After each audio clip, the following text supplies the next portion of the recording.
श्री स्वामी समर्थ. जय जय स्वामी समर्थ. तुम्हा सर्वांचं आपल्या चॅनलमध्ये पुन्हा एकदा मनापासून स्वागत आहे. तुमचा आजचा दिवस खूप आनंदात जाऊ. तुमच्या सर्व चांगल्या इच्छा स्वामी महाराज नक्कीच पूर्ण करो हीच स्वामीचरणी प्रार्थना करते आणि आजच्या व्हिडिओला सुरुवात करते. आज अतिशय महत्त्वाची तुम्हाला माहिती सांगणार आहे. आता तुम्हाला माहिती आहे 15 जानेवारीला महाशिवरात्री आहे, म्हणजेच भगवान शंकरांचा दिवस आहे. या दिवशी जेवढी जास्त भगवान शंकरांची सेवा केली जाते तेवढं जास्त आपल्याला पुण्य मिळत असते. आणि जर तुमच्या काही समस्या असतील, दुःख असतील, खूप दिवसापासून इच्छा असेल ती पूर्णच होत नाहीये, तर हा दिवस खूप महत्त्वाचा आहे. या दिवशी तुम्ही जे काही भगवान शंकरांना मानसाल ते तुमचं नक्कीच पूर्ण होणार आहे. भगवान शंकर हे एकमेव देवता असे आहे जे पृथ्वीवर राहत असतात. कारण प्रत्येक देवतांना एक निवासस्थान आहे.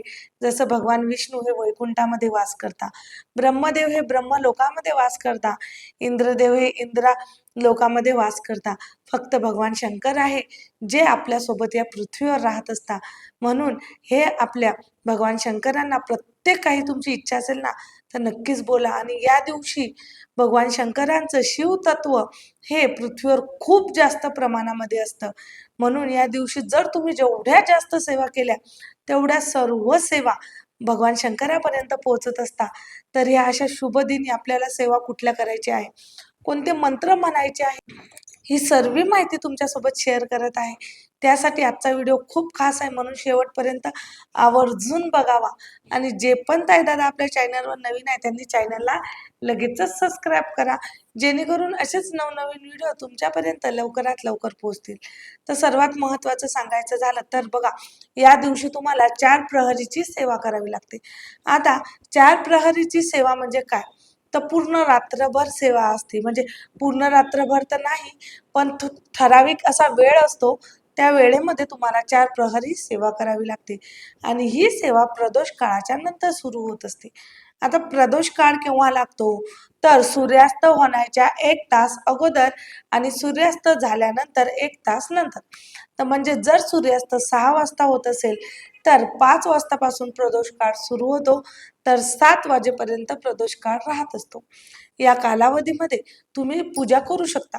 आता या कालावधीपासून तर तुम्हाला दुसऱ्या दिवशीपर्यंत ही पूजा करायची असते. कशी, 4 प्रहराची सेवा असते. त्या अगोदर सांगतो, जर तुमचं रात्री जागरण जमत नसेल, कारण प्रत्येकाला कामं आहे, ड्युटी आहे, कोणाला सकाळी लवकर उठायचं असते, तर तुम्ही या दिवसभरात म्हणजे 15 जानेवारीला तुम्ही दिवसभरात सेवा कुठलीही करू शकता. भरपूर सेवा तुम्हाला मी सांगितलेल्या आहे. तुम्ही या दिवसामध्ये सेवा करू शकता.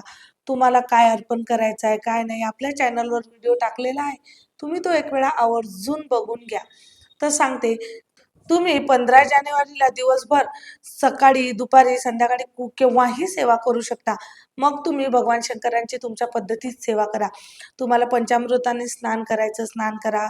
भस्म अंगाचा अभिषेक करा, भस्माचा अभिषेक करा, पंचामृताचा अभिषेक करा. तुमच्याच्याने जेवढं जास्त होत असेल तेवढी जास्त सेवा करायची. आता प्रहर सेवा म्हणजे काय, तर 4 प्रहर असतात. 4 प्रहरीचे मी तुम्हाला टाइम सांगते, मंत्र सुद्धा सांगते. जर जमत असेल ना तर नक्की तुम्हाला या सेवा करायची आहे. तर बघा, प्रहरीचा टाइम बघा. सर्वात अगोदर पहिली प्रहर तुम्हाला, तर पहिला प्रहर संध्याकाळी 6:43 ते 9:47 असतो. मग या टायमामध्ये तुम्ही पहिल्या प्रहरीची सेवा करू शकता.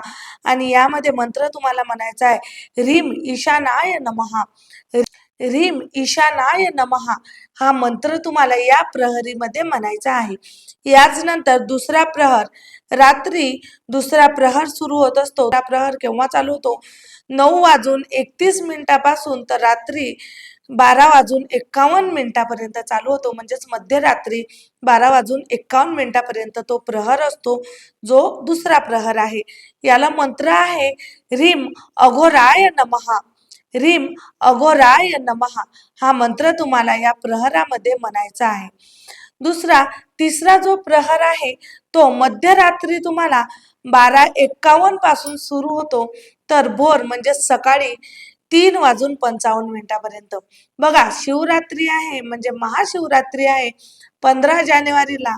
पण आपण जेव्हा प्रहराची सेवा करतो ना, तेव्हा 15 जानेवारी संध्याकाळी तुम्ही 6:43 सुरुवात करता आणि मग दुसरा प्रहर असतो 9:31 म्हणजे रात्री मध्यरात्रीपर्यंत. आणि तिसरा प्रहर हा तुम्हाला 16 जानेवारीला लागेल म्हणजेच रात्रीच, 15 जानेवारीच्या रात्रीच. म्हणजे 16 जानेवारी 12 पासून तारीख बदलत असते ना, त्याच पद्धतीत तुमचा तिसरा प्रहर चालू होईल म्हणजेच 12:51 तर सकाळी भोर होईपर्यंत 3:55 हा कालावधी राहतो. या कालावधीमध्ये तुम्ही सेवा करू शकता. मग यामध्ये तुम्हाला मंत्र म्हणायचा आहे, ह्रीम वामदेवाय नमः, ह्रीम वामदेवाय नमः या मंत्राचा तुम्हाला जप करायचा आहे.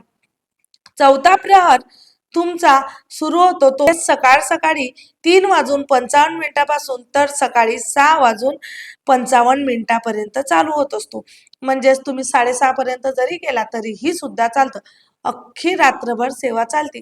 मधामधात तुम्ही झोपू सुद्धा शकता. तर यामध्ये तुम्हाला मंत्र कुठला म्हणायचा आहे? मंत्र आहे ह्रीम सदो जाताय नमः, ह्रीम सद्यो जाताय नमः. हा मंत्र तुम्हाला 108 वेळा 21 वेळा तुम्हाला जप करायचा आहे. तुम्ही ही सेवा आवर्जून करायची आहे. ही झाली प्रहराची सेवा जी मी तुम्हाला सांगितलेली आहे. आता ही सेवा तुम्ही मग अख्खी रात्र जागरण करून करतात, तुमची इच्छा, किंवा मग थोडा वेळ झोपून करा. जर जमत असेल तर प्रत्येक सेवेच्या अगोदर आंघोळ करा. नाही जमत असेल तर तुम्ही हातपाय वगैरे स्वच्छ धुवून गोमूत्र शिंपडायचं, नंतर सेवेला बसायचं, ते सुद्धा चालतं.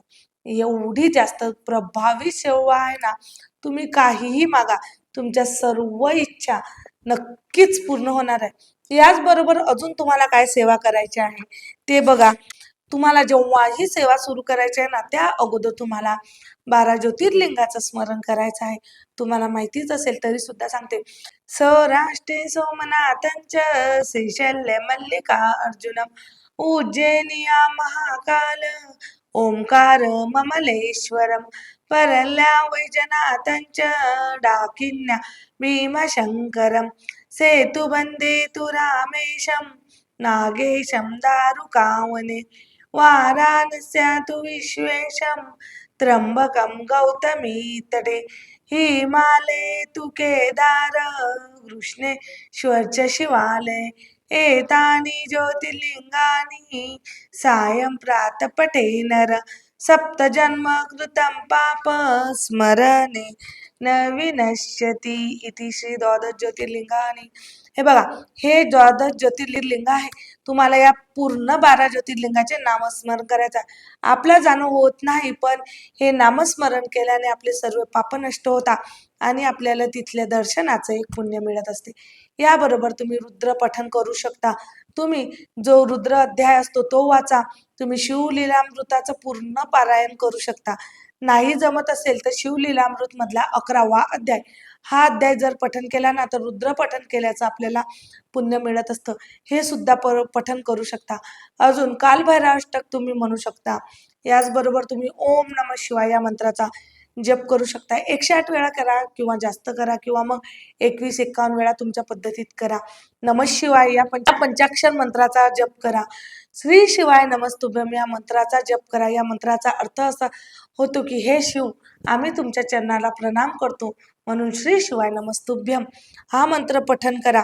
तुम्ही शिव स्तोत्रचं पठन करा, शिव नामावली म्हणा, शिव सहस्त्र नामाचं पठन करा. याचबरोबर तुम्हाला कालभैरवाष्टकम स्तोत्र म्हणायचं आहे. ह्या खूप साऱ्या अशा सेवा आहे, तुम्हाला आवर्जून करायचं आहे. आणि तुम्हाला या दिवशी भगवान शंकराचा रुद्र अध्याय पठन करायला विसरायचं नाही. भगवान शंकरांचा अभिषेक करा. दही, दूध, पंचामृत याने करा. नसेल जमत तर फक्त दुधाने केला तरी सुद्धा चालेल. ते सुद्धा नसेल जमत तर पाण्याने सुद्धा केला तरी सुद्धा चालेल. महामृत्युंजयाचं पठन करा. ओम त्र्यंबकम यजामहे सुगंधिं पुष्टिवर्धनम पूर्वारुक्मय वंदना मृत्युमुक्षीयमामृतात. या मंत्राचा जप करा. जेवढी जास्त सेवा होईल ना, तेवढी जास्त सेवा करा. कारण या दिवशी भगवान शंकर हे पृथ्वीवर असतात आणि आपल्या सर्व इच्छा की नक्कीच पूर्ण होत असतात. म्हणून सर्वांनी आवर्जून सेवा करा आणि प्रत्येकाला अनुभव आल्याशिवाय राहणार नाही. तर आजच्या पुरतं एवढंच. झालेली सेवा स्वामी महाराजांच्या रुजू करते, भगवान शंकरांच्या रुजू करते आणि इथेच थांबते. व्हिडिओ आवडला असेल तर व्हिडिओला लाईक करा, शेअर करा आणि चॅनलला सबस्क्राईब करा. परत भेटू अशाच नवीन माहितीसोबत, नवीन व्हिडिओसोबत. तोपर्यंत श्री स्वामी समर्थ. जय जय स्वामी समर्थ.